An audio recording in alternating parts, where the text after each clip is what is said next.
are using mobile as their gateway to internet. In 2015, more time spent accessing internet on mobile devices than desktop. I think this number will only continue to grow. And we see that on our platform, right? Snapchat is mobile-only platform. Our average users are spending 25 to 30 minutes every day on Snapchat. 25 to 30 minutes every day. If you look at in the US, people are using their phone all the time. Average person in the United States check their mobile phone 46 times.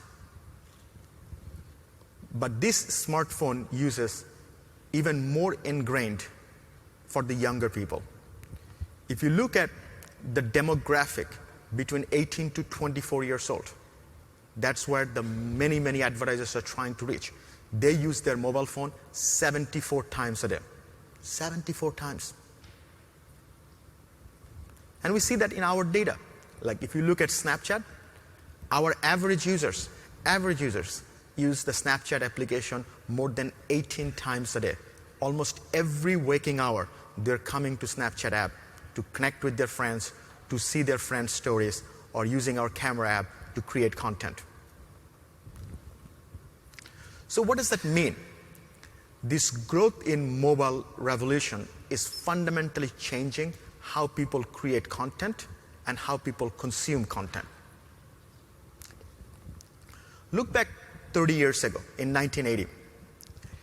Anybody, if you wanted to create a content or if you want to be an actor or a singer, you had to get on a bus, go to LA, find an agent, and hopefully one day you will be able to do something. Average film budget was $18 million. Average US household only had 20 cable channels. And on the show, there were like 150 television shows available. Fast forward 36 years later. Cost of content creation is zero. Anybody can create content. You can create a show using your smartphone. Average household now have 280 cable channel, and on the air right now there are almost 1,200 different shows. So you are really competing, with so many contents and getting consumer attention.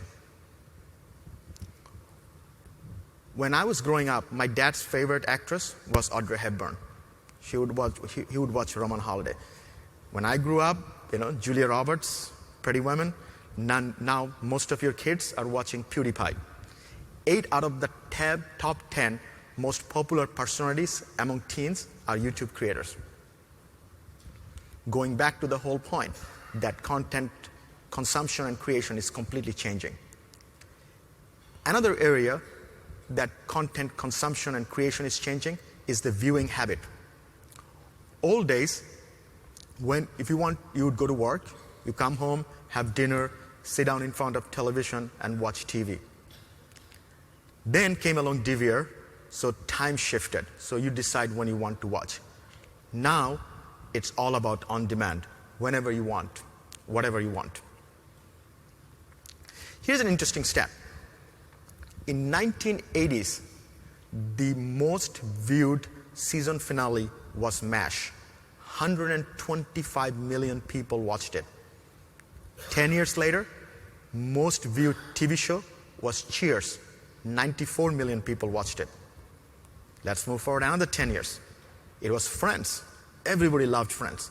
But that season finale of Friends was viewed by 53 million people. Today, in 2015, most viewed season finale was Walking Dead. Only 16 million people viewed it. In the standard of 1980, it was a massive failure, complete, utter disaster. The show would not get renewed next year. And that's the world we're living.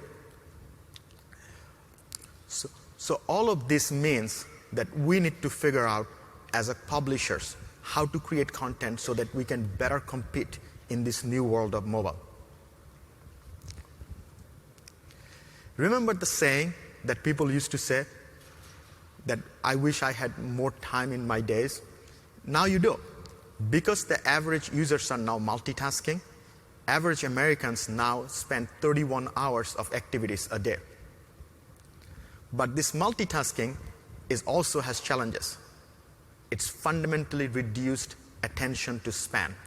Average attention span is 8 seconds. So you really have to create content to capture audience right away. So these are all the bad news. So the question is, what's the good news? So I think, it is possible to create content that can capture user attention right away, tell a message. You have to realize that user's thumb is the new remote. You cannot create television content and put it on mobile.